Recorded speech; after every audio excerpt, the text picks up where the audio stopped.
La résistance des mauvaises herbes aux herbicides constitue un fléau mondial. Aujourd'hui, 49 pays sont concernés. Nous allons vous donner quelques suggestions pour vous aider.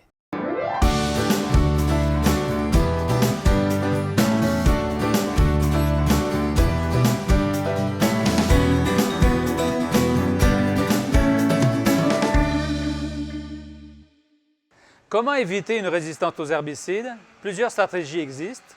La première, c'est d'utiliser les doses recommandées.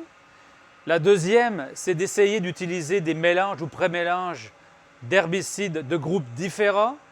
Et la troisième, c'est vraiment de connaître et de faire une rotation, si possible, d'herbicides ou de cultures.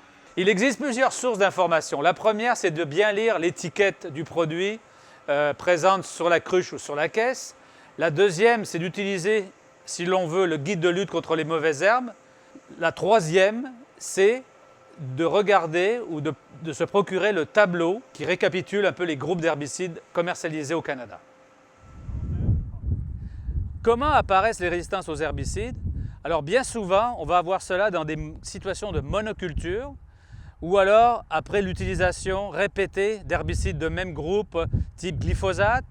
On a ça aussi dans des situations de mauvaises herbes annuelles qui font beaucoup de graines et qui sont des réservoirs pour l'année suivante. Alors en conclusion, nous vous avons donné des conseils de base pour prévenir la résistance des mauvaises herbes, mais sachez que marcher ses champs, utiliser les compétences de vos représentants sont aussi des bons moyens à long terme de prévenir ces résistances.